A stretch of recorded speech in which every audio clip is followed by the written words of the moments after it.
We try to have not just one-shot trainings, but real paths that will long, not just 1 week, but maybe 1, 2, 3 months.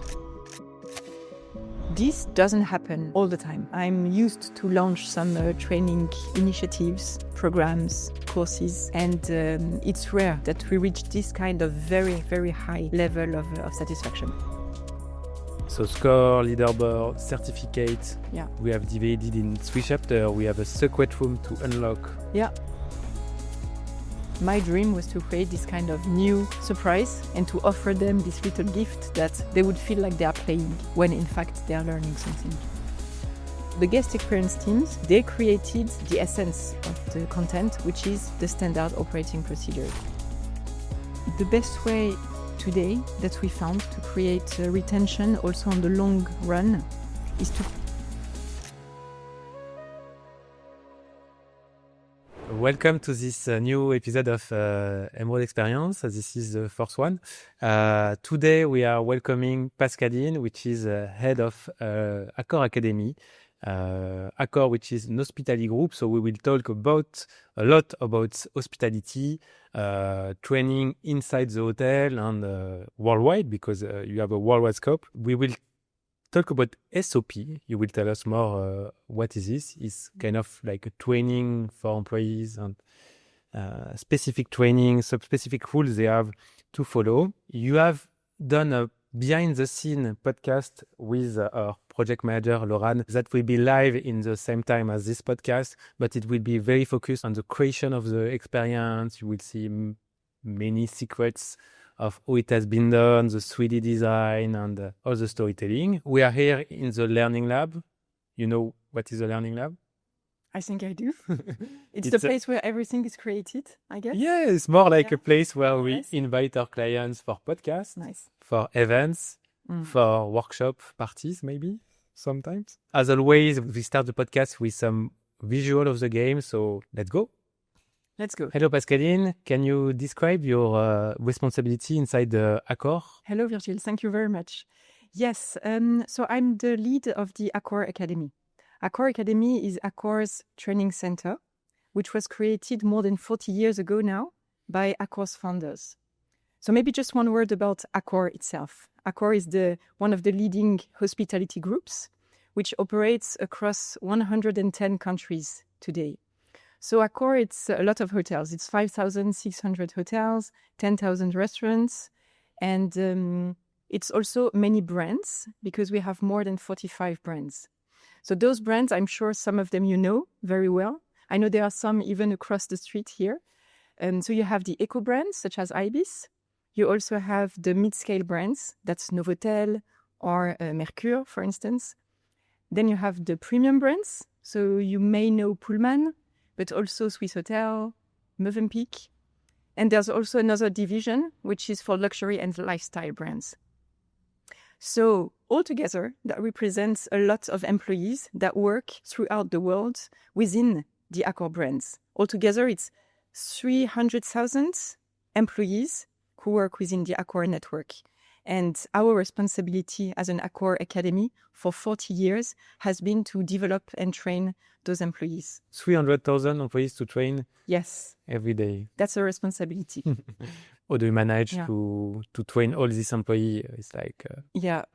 that's a great question. Actually, we have some core contents that really apply through all the network.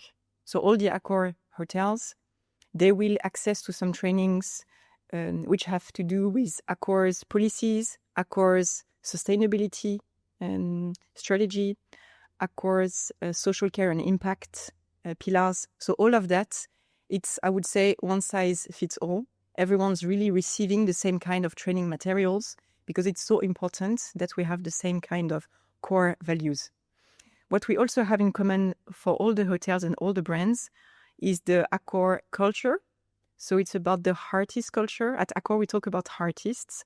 So it's a combination of two words, heart, because we do things with our hearts. That's obviously a reference to the service culture, to the customer relationship, right? And then it's also the word artist, which rather refers to the job expertise. So we are experts in what we do. It's a reference to the know-how. So these are the topics that we really have in common for all the brands. And then you have the brand specific.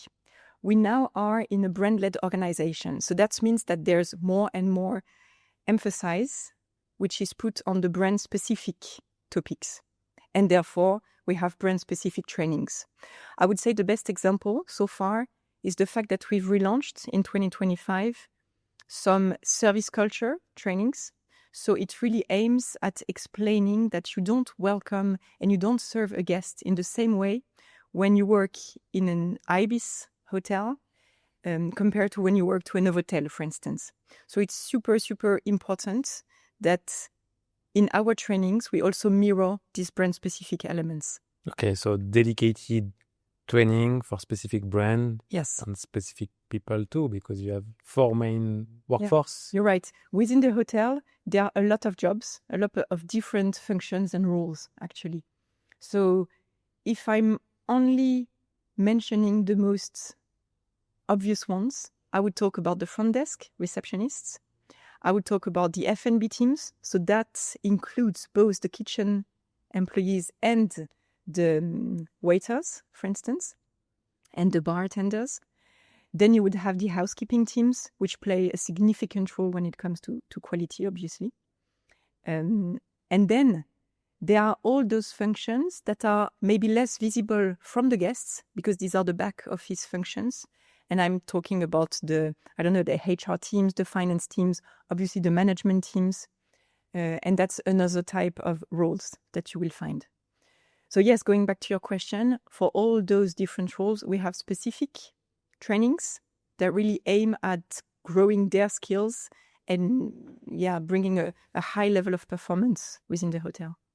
What is the difference between Accor and the other hospitality group in terms of when I speak about training? I would like to go back to the purpose. I think there's really something which is strong at Accor. It's this purpose where we really care about creating a very nice and a very friendly atmosphere for the employees that will then reflect the guests' satisfaction.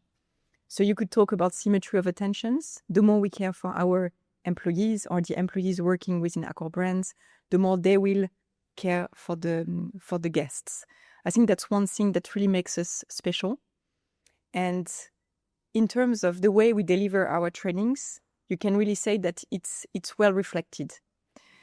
What we try to do every day is to adapt our courses, adapt our contents, adapt our training methodologies to the hotels. As I said, we have 5,600 hotels, and each one of them is different. They have specific needs, they have specific challenges, and even though you could say they do the same job, they do it in a very specific, unique way. So I would say our way to be different from the competitors is also to really adapt, be able to remain agile, flexible, and to adapt our methods, processes to the reality of the hotels. Do you have some difficulty to train some specific jobs, or?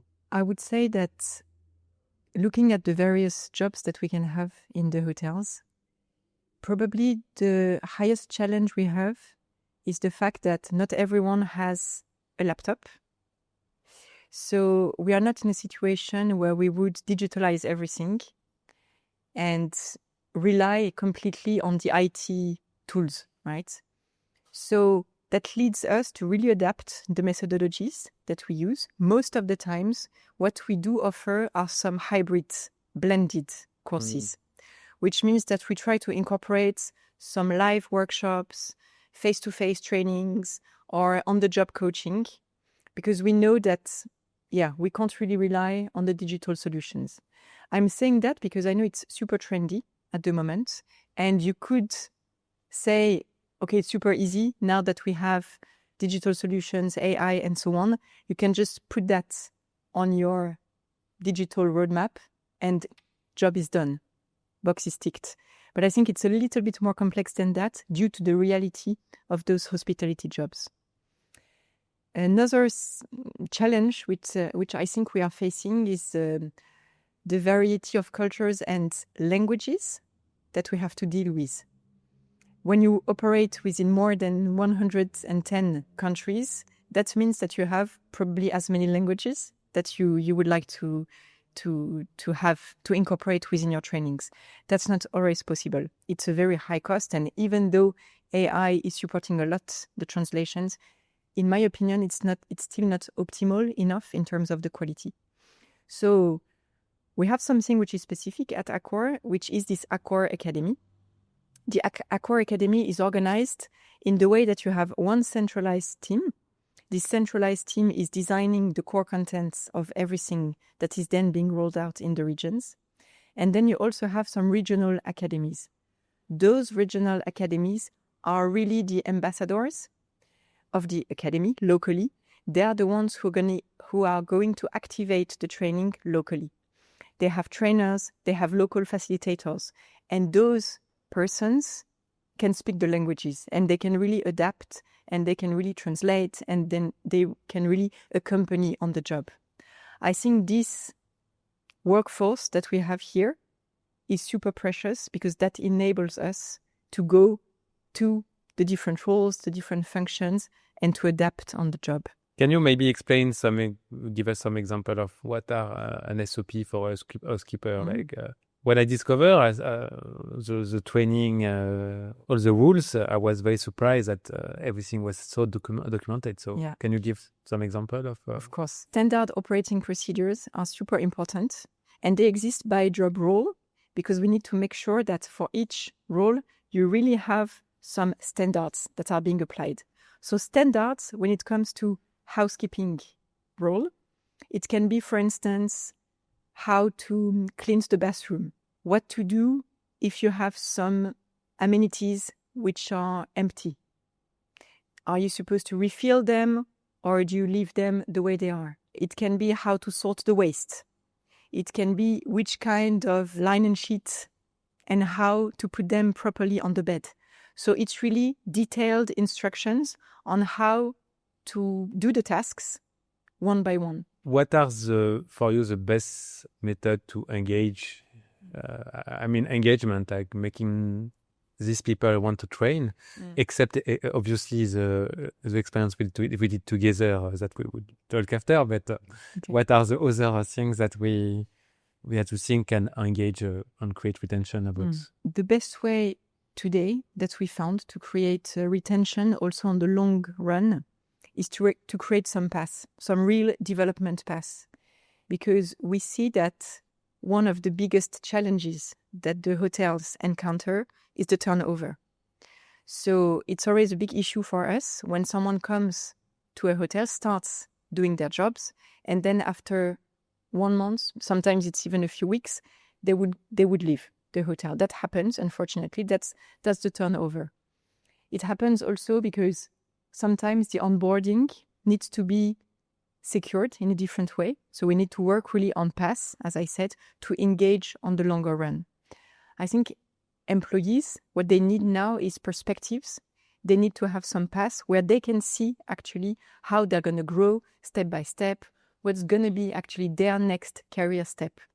So actually right from the onboarding, what we do today is we try to have not just one-shot trainings, but real paths that will long, not just 1 week, but maybe 1, 2, 3 months. And then after the 3 months of onboarding pass, you will start a next step, which is developing your skills to grow even your performance in your job. And then you're again going to enter a next phase, which is more building your career, preparing the next step, really boosting a little bit your potential. So by working on those step-by-step learning paths, we really put the employees and the new recruits, the persons that have been recruited recently, we put them in a certain mindset that they understand working at Accor is also a learning journey, right? So for me, it's one of the best ways we found to work on the retention and the engagement. Another one, which is much more, I would say, practical on the job, is working on a hybrid method. So mixing a little bit some face-to-face workshops with digital gamified experiences, and then having, why not, some on-the-job mentoring. So working with this kind of hybrid methods enables also for the learners never to get bored, never to feel like they've been in the room before, they know what's going to happen. So each training is a new experience in itself. And then at the end, we provide certificates because we also know that it's a great way to engage them until the end of the training module. You didn't mention the point and rewards. Is it something you do? Yeah, points and rewards. Not for every training. This is something that we, I think, worked a lot together. We will talk about that afterwards. That was still pretty new for us, to be honest. At the moment, we are more looking at the assessment or quizzes at the end of the game. So it's more like knowledge assessment and then the certificate. This exists for every trainings we have. I would say the scores is something that came more recently with you. I thought you had some like a score with a different learning module and some rewards in terms of how many learning you did. Yeah, you could say we have some scores in terms of, because we have quizzes and assessments. So in a way, there's a success score at the end, but we are not really playing with the rankings. We are not adding some incentives together with that. I would say that was the next step that we really wanted to reach. After engagement retention, my question is about impact, KPI. How do you measure that what you are doing work at a global level? Yeah, we have two types of KPIs today. The first one is linked to the satisfaction and the self-diagnosis after the training. So we ask the learners right after the training, but also a while after, to evaluate how much they gained in terms of knowledge, how much they put into practice in terms of the behaviors. This is also sometimes being co-assessed with the manager so that there's a third party, so that someone else is also observing and is kind of assessing the change. So that's the first level, I would say. It's based on satisfaction and assessment, auto-assessment. Then there's a second one, the second type of impact measurement, which is linked to the business KPIs. What I'm always trying to avoid in my job is to create new KPIs that do not reflect the business. I'm rather trying to look at the KPIs which are already followed up by the business, and I try to keep the same so that everyone speaks the same language between the business, the operations, and myself. So what we look at, for instance, in most of the cases, is the RPS, so the reputation score of the hotel, the GSS, so the guest satisfaction score. These are kind of KPIs that we track after the training to see how much of an impact the training had. These are overall examples that really could apply to any kind of trainings related to the customer relationship. And then you have some other business KPIs which are more linked to one specific training. I'm thinking, for instance, about one which is the All Loyalty Program. So the All Loyalty Program is Accor's worldwide loyalty one. When we train on the All Loyalty Program, we are obviously going to measure the all transformation rates to see if the numbers grew after the training. After I see, like you did so many advertising this past week about the all Accor. Yes. Talking about what we have done together, an immersive experience, so 12 hours of training for 3 different hotels. Ibis, which is economy, mid-range with Novotel, and Pullman with luxury, so 3 different type of hotel, 4 different type of jobs, housekeeping, no, not 3 plus 1 general one, housekeeping, receptionist, and food and beverage, plus a general rules one. What do you call it? The essentials for all. Okay. For this specific program, we started with a content that was actually created by the guest experience teams globally at Accor level. So the guest experience teams, they created the essence of the content, which is the standard operating procedures. And those standard operating procedures, as you well said, they exist by brand and then they exist by job family. So our job was to take this content, select the SOPs that really will have an impact on the service quality and on the service excellence, I would say, and then transform them into a gamified learning solution. So our aim was really to make this content more accessible, more playful, more engaging, to make sure that for the artists working within the hotels, it would be fun for them to play, and that the more they would play, the more they would learn. So that was really the starting point. So for those who are on YouTube and not listening to us on an audio podcast, we will put some video of the experience, some extract of the game experience, so you can have an overview of what have been done. So Novotel, Ibis, Pullman, the three training we launch, how many people is it, like globally at a global scale? How many hotels, how many people? You don't know? Don't ask. No, I mean, if you look at the brands we've been working for, so Ibis, it's the Ibis family that also includes the Ibis Styles hotels and very soon the Ibis Budget. Then if you add on to that Novotel, and then if you add on to that Pullman, you already have a very big part of the 300,000 artists working within Accor. Because we chose those brands because they are probably some of the most iconic at Accor level, and they actually represent the biggest amount of workers, of employees throughout the world. So yes, I would say it's an ambitious goal that we set ourselves, starting with them because they are really a huge asset for Accor. And you discussed it with Laurent. Laurent is a project manager, and we have all the behind the scene of the creation of this experience. I will put the link in the description below the video. So for those who are watching us on YouTube, you can go in the description and see the full video of Laurent and you talking about the behind the scene with all the detail of the creation, every character, every specificity of the hotel, every training puzzle we have done. So everything is in this other podcast. For our video, I will more talk about general things like why did you choose something experiential for this, and why not just an e-learning you wanted to try? Yeah. No, I think it's really due to the fact that the basic elements we got, those SOPs, were very serious. They were presented in a way which are PDF documents with a lot of text.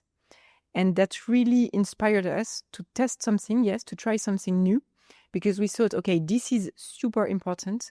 We need every single artist working in the Accor brands to apply that. So how are we going to make it fun? How are we going to make it engaging so that they really see something new is coming, and that, they talk about it with each other so that it creates a certain buzz, right? My dream was to create this kind of new surprise and to offer them this little gift that they would feel like they are playing when in fact they are learning something. So yeah, I think it was due to the importance of the topic and probably our duty, which was to make sure that every single artist would go through that. So remember, it's 360 PDF and 360 Android, huh? The number of PDFs, it's a good question. What I can say is that for each brand, you have approximately 240 documents, and then one document consists in 2 to 3 pages. Yeah. So it's huge. It's a huge amount of information, right? That you're supposed to digest. Yeah, and you just send us on a SharePoint all this file, and you tell us. Good luck. You tell us good luck. Good luck of making it fun. Yeah, exactly. No, but we work it together, this project. So what was the major milestones during this? It was what, 6 months, 8 months development phase? Maybe 6 months for the Ibis, and then the other one went yes, gradually. The first brand we worked with, which was Ibis, the Ibis Red one, lasted a bit longer because the first step took some time from us, even at Accor side, because we had this big library of SOPs, and we had to select the SOPs that we are going to incorporate within the game. I think this took some time already. And then we realized that within one PDF document, you have lots of information, and there as well, we might need to select the information, prioritize. We need to illustrate some of the things that are being said. It was extremely important for us to make it practical, applicable, concrete. So therefore, I think this very first step, which was about selecting the content and making it fit for the game creation, it took us some time. So that was probably the first step and the most important one. I think for the other brands afterwards, we reduced this time because we went up to speed, and then we now know how to make it shorter. But that was the first one. We also wanted absolutely to involve some general managers working in a task force. So we really wanted to make sure that the operations were involved. So that's why, yes, it's a kind of a heavy process, but so useful and so precious. So we did that. Right after that, I would say the second big milestone is to work together with you on the design phase. So when I say design phase, there are actually two pillars. One is working on the game design. So it's really when we created the scenario, the stories, the examples. You invented, obviously, the characters, the little scenes, and so on. So that's really the game design, where things come to life in a very concrete way. And the other type of design, the second pillar, is more the visual design. On this step, I had also to involve the brands, so the marketing teams, because they are the ones who really are responsible for the brand image. So they shared with us the colors, the materials, the logos, everything, the uniforms that we also want to incorporate in the game. So that's also a hell of a work, because it's the moment where your teams had to create the persons, create the visual elements, create the environment, so that for the learners, for the artists, they would really recognize their brand. And once this second step is finalized, then we can go to the third and last one, which is really, okay, game is ready, let's test it. Let's see how the operational teams, how they understand it. Is it easy? Does it work? Do you have some things that are not close enough to the reality? What do we need to change, improve, and stuff? So this test phase is super important. We did that on various countries. We really wanted to make sure that it's not just reflecting the French culture, because I'm French, right? So we really had some contributors from all over the world. And then we managed the translations. So managing the translations is also very important, because as I said earlier, we want to make sure that at least in the biggest countries where we have the biggest number of hotels, of properties, that the learners can have their own local language in the game. And after this, there is the launch. Yes. So how did you manage the logistics to launch it worldwide to 100 countries in 1,000, 2,000 hotels worldwide? What was the launch? Who was the launch? Maybe with many barriers, I don't know. So No, that's a great question, because actually it's not like we pushed on a button and that was done. We decided to do it together with the regions. I mentioned earlier that there's one central academy, and then there are some local regional academies. So at the central academy level, we delivered the trainings. So the day you delivered the SCORM modules to us and some communication materials, we informed all the regions at the same time that game is ready to be launched. And then it was a co-decision together with the academies in the regions to decide when exactly is the best moment to launch for their hotels regionally.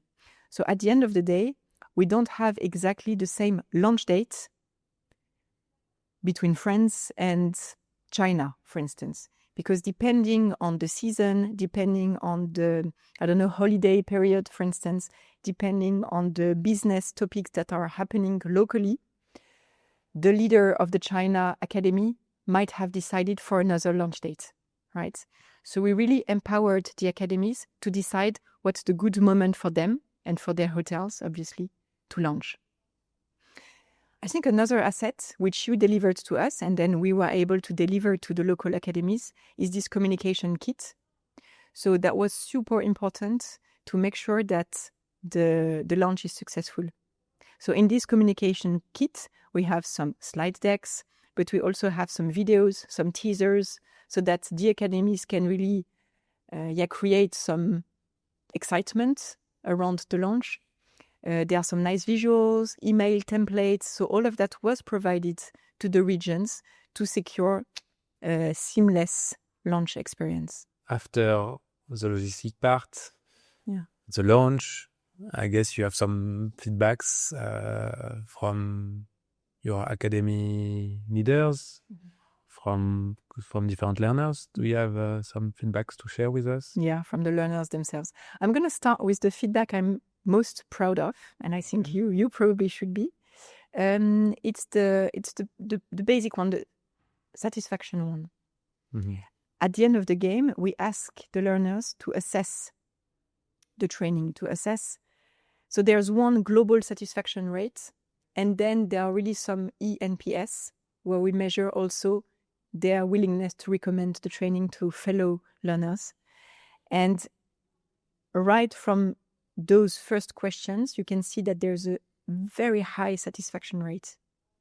So as a matter of fact, I calculated yesterday, and overall, we have 87% of the players, of the learners, which gave the highest satisfaction score, which is 5 out of 5. This doesn't happen all the time, right? I'm used to launch some training initiatives, programs, courses, and it's rare that we reach this kind of very, very high level of satisfaction.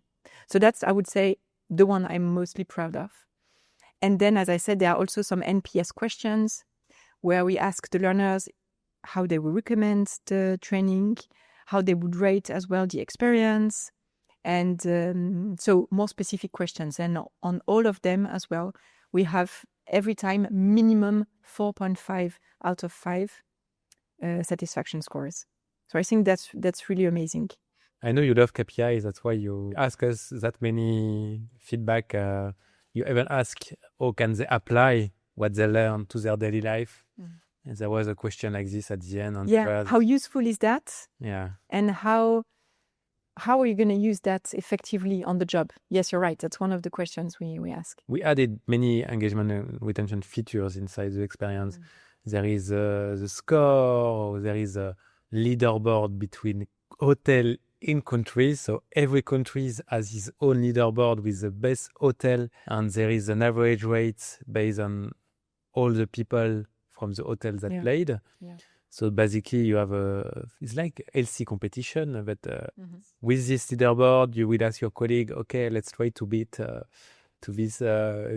Ibis next door in the country. At least 3 levels of this kind of healthy incentive. The first one is at individual level, because each time you go through an activity, you gain some points. So you have a score.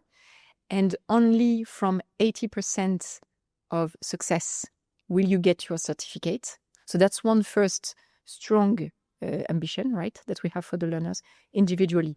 Then, as you said, there's the leaderboard to which the general managers have access. So the general managers can, in real time, see exactly who's played, what the success is, and they can compare themselves to their fellow colleagues, so to say, so to the other hotels in the region and in the country. So that's the second level. And then there's a third level, which is more at a regional level, where we can also observe a little bit what's going on. And if we have some top players, like hotels which really stand out, and in some cases, there's a reward at the end. So it's not yet for all the brands, but for instance, Novotel was the first brand to launch it, that they have now a lucky draw game, where actually we really, really try to encourage the hotels to play massively and to have high success, because there's actually a reward to gain. Oh, okay. You added in rewards. Yes. All of this is possible because we created an API between Docebo, which is your LMS, and our SCORM files, and we can detect which hotel is from, which country is from, and after we update live the leaderboard inside the SCORM. So score, leaderboard, certificate. Yeah. We have divided in 3 chapters. We have a secret room to unlock by finding a puzzle in each of the chapters. Yeah. Yeah, I would say that's more the content of the game. Yeah. By design, that, that's also one of your expertises, right? It's a little bit built like almost like an escape game where you know that you have 1 hour to play and you need to collect some pieces of a key because we are hotelier, so there's a magnetic key to a room that you need to find. And only when you collect all the pieces of the key will you be able to enter a secret room. So yes, I think that's the design of the game is built this way, and already this is super engaging. You discuss a lot with Laurent, and I don't want to repeat things that have been done in the behind the scene podcast with Laurent. How did the collaboration with us went? Oh, very well. Okay. Very well. I must say that there's one thing that I truly appreciated all along the way, which is your agility, I think flexibility. And all along the way, there were some hiccups, challenges. It was also the first time for us at Accor working not only with you, but creating this kind of SOP-based, gamified experience. So we learned a lot in the way. And I think each time you've been able to support us, listen to us, and try to adapt to our needs. And I would say that on top of this agility, it's your probably customer centricity, that you always were proactive in trying to find solutions and maybe adapting to our reality. So that, I think, was one of the big success factors, and that explains why the experience went so well. What you resume is when there is a problem, there is always a solution with us. No, I mean, we will always find a solution in terms of planning, in terms of technology, in terms of security. Yeah. I think we learned a lot since this 8 months working together. Almost 1 year. Almost 1 year, 1 year now, I think. We are probably going to launch new hotel in the future together. What lesson did you learn? That are bad or good? Or? Yeah. No, I think as far as I'm concerned, it's probably that I think when we started working together, we went directly very fast into the creation steps. And I think that if there's something that we've learned and that we are already actually putting into practice now, is to spend a little bit more time at the very beginning of the co-creation, to really look together at those script creations, illustrations and stuff. I think for us, when I described the steps earlier, we went very fast into the second, which is the visual and the game design. And I think now we are spending a little bit more time on the first one, and I think that's worth it. I think sitting together at the beginning is super important. So now we have Laurent coming from time to time to the Accor offices, which I also think is great, because I think it's moments where we sit together, we can review things, we can discuss, we can adjust, and probably at the beginning of the project, that's even more necessary. Apart from that, I would say, which is already been a bit improved with time, I think apart from that, now we can scale it for the next projects and the other brands. From my point of view, in terms of what have been something to improve for us, is never underestimate 360 PDF of SOP. many content to go through and to understand how it's applied to you and everything. It was not a thing you can do in 2 days or 3 days like we usually do. So there is a long work together in terms of pedagogical engineering, in terms of understand how can we apply in the experience. So from my point of view, it's better work on the SOP before starting the project. No, I think we're on the same page. It's really at the very start preparing this one. But super happy of the result of the experience. Yeah.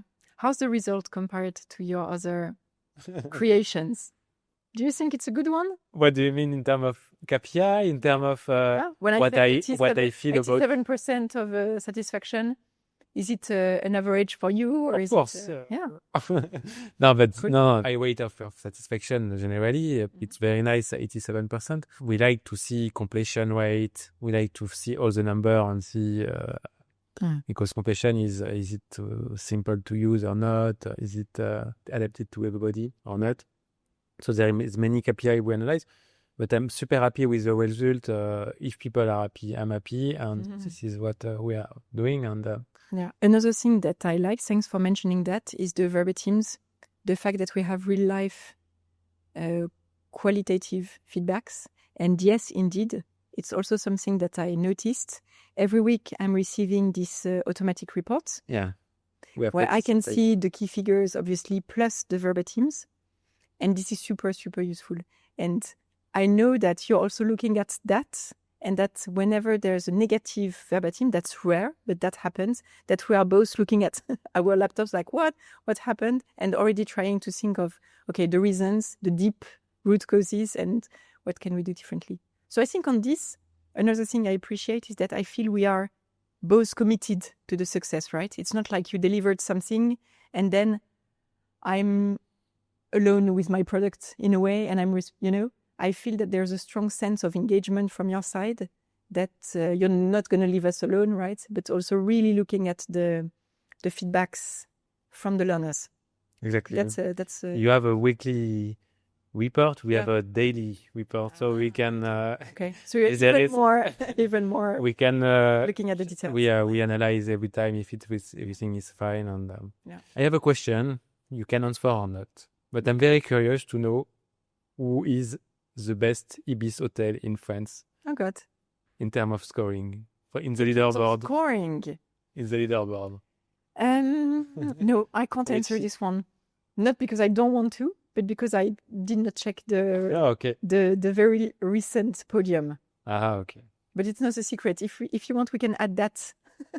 I can add the leaderboard for people watching us on YouTube. You will see the top 3 leaderboard of the best Ibis. No worries. So we have a last thing with all our guests. We do a little game. You are not aware? Cool. No. We come back in 2 minutes. Pascaline, we are back. Yes. You are not aware of this, so it's a total surprise, and it will be improvisation, and we like spontaneity. Mm-hmm. So let me explain you. Mm-hmm. I will show you 5 different thematics. Okay. So it will be travel through time, futuristic city. Okay. You have to choose the one you think could suit the best for your next learning. If you had to imagine a new learning with us, what will be the universe? Okay? Okay. Let's project yourself. Okay. There is 5 choices. You have to choose only one and explain why you will choose this one in this. In terms of for hospitality, it will be the best. Okay? Okay. So the first choice is futuristic city. Okay. Daily life. Like realistic daily life. What we have done together. Mysterious island. Imaginary world. But it's in French, so I have to translate it anyway. And travel through time. So I need to pick one, right? Yes. And explain why. I will go for the futuristic city. I would have chosen the best. Yes. To see with robots, with AI, or maybe not AI, or it's not robot because it can be weird for people. Yes. Replacing my robot, but yes. I'm really into this. As you said, in the experience we've already built together, it's really much about the daily universe. Yeah. So I would like to talk about the futuristic city, because I think that would be also a nice way to incorporate the city of the future in the sense of incorporating also sustainability, social care. I mean, the city of the future, in my vision, in the projection I have, is not only built on robots and AI, but robots and AI that make it better for the planet, for the people and stuff. So I think that would be a very nice environment, a very nice place to grow, scenario, a gaming experience. Love it. There is no trap. Then the format. There is an open world It's when you can go wherever you want to Yeah. explore. So for the one we did, it's a linear path, but we Linear could have different points of interest, and they could have discover Okay. themselves. Okay. A narrative experience, so it's more focused on like a movie. There is no puzzle, and you follow a journey of someone, for example. An interactive library. Okay. A wiser storyline is like if you want something very simple, 2D, no effect. Okay. An interactive experience, which is more what we have done more. Yeah, kind of. I will definitely keep those two ones. I'm hesitating between the narrative experience and the open world. I'd like both. I'd like an open world where there's a story. Of course, there is always story, but experience narrative is only narrative. Yeah. So open world. Cool. Yes.